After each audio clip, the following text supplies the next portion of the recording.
ಆದ್ರೆ ಇಲ್ಲೇ ಇವ್ರು ಹೇಳೋದನ್ನು ನೋಡಿದ್ರೆ ಹೌದು, ಒಂದು ಮನೆಯಲ್ಲಿ ನೂರಾರು ಜನ ಅಲ್ಲಿ ಹೊಸದಾಗಿ ಏನಪ್ಪ ಅಂತಂದ್ರೆ ಮತದಾರರಾಗೋದು, ಇನ್ನು ಕೆಲವೊಂದು ಕಡೆ ಮತದಾನ ಲಾಸ್ಟ್ ಇಲೆಕ್ಷನ್ದಲ್ಲಿ ಹಾಕಿದ್ರು ಅವ್ರಿಗೆ ಮತದಾನ ಕೊಡೋದೇ ಹೋಗಿದ್ದು, ಸ್ವಲ್ಪ ಅಕ್ಷರ ಹೇರಪೇರಾಗಿ ಹೆಸರು ಹೇರಪೇರಾಗಿ ಮಾಡಲಾರ್ದ ಇದ್ದಿದ್ದು.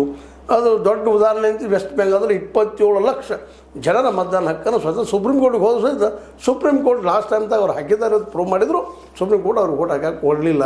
ಇದರ ಅರ್ಥ ಏನಪ್ಪ ಅಂದ್ರೆ 27 ಒಬ್ಬ ನಿಜವಾದ ಈ ನಾಗರಿಕನಿಗೆ ಅಥವಾ ಮತದಾರನಿಗೆ ಮತದಾನ ಹಕ್ಕು ಸಿಗಲಿಲ್ಲ ಅಂದ್ರೆ ಅದು ದೊಡ್ಡ ಏನಪ್ಪ ಅಂದ್ರೆ ಅನ್ಯಾಯ ಅಂತ. ಅದು ಅಲ್ಲೇ ಆಗ್ಯದ, 27 ಲಕ್ಷ ಜನರಿಗೆ ಆಗ್ಯದ.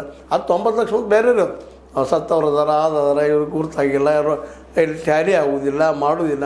ಮಾಡಿದವ್ರು ಯಾರು?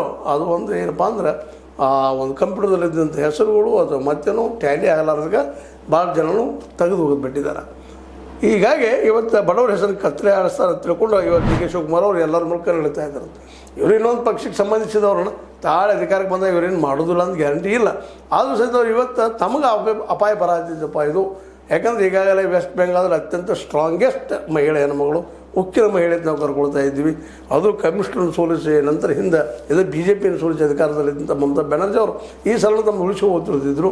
ಆದರೆ ಇವತ್ತು ಅಲ್ಲೇ ಮ್ಯಾಕ್ಸಿಮಮ್ 90 ಲಕ್ಷದಷ್ಟು ಮತಗಳನ್ನು ಕಟ್ ಮಾಡಿ ಅದರಲ್ಲಿ ಮತ್ತೆ 27 ಲಕ್ಷ ಜನ ಹಿಂದೆ ಮತ ಹಾಕಿದವ್ರು ಲಾಸ್ಟ್ ಇದರಲ್ಲಿ ಅವ್ರ ಹೆಸರಲ್ಲ ಅಲ್ಲ, ಇವರೆಲ್ಲರಿಗೂ ಮತದಾನ ಹಕ್ಕನ್ನು ಕಟ್ ಮಾಡಿ ಹೋಗೋದನ್ನು ನಾವು ಇಲ್ಲಿ ಗಮನಿಸ್ಬೇಕಾಗಿದೆ.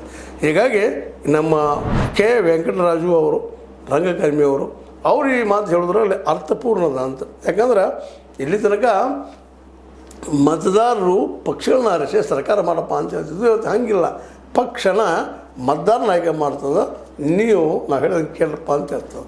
ಇದು ಇನ್ನೊಂದು ರೀತಿ ಡಿಕ್ಟೇಟರ್ಶಿಪ್ ಅಪ್ಪ ಇದೆ ಅನ್ನೋ ಮಾತನ್ನು ಎತ್ತಿ ತೋರಿಸೋ ಕೆಲಸವನ್ನು ಮಾಡಿದ್ದಾರೆ.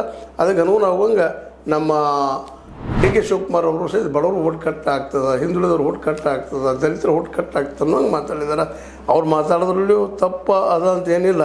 ಯಾಕಂದ್ರೆ ಇಲ್ಲಿ ಒಂದಿಷ್ಟು ಮಾತುಗಳನ್ನು ನಾವು ಗಮನಿಸಿದಾಗ ಅವ್ರು ಎಚ್ಚರಿಕೆ ಕೊಟ್ಟಿದ್ದನ್ನು ನೋಡಿದಾಗ ಒಂದು ಮಾತು ನೋಡ್ರಿ, ಬೇರೆ ಬೇರೆ ರಾಜ್ಯಗಳಲ್ಲಿ ಈಗಾಗಲೇ ಕೇಂದ್ರ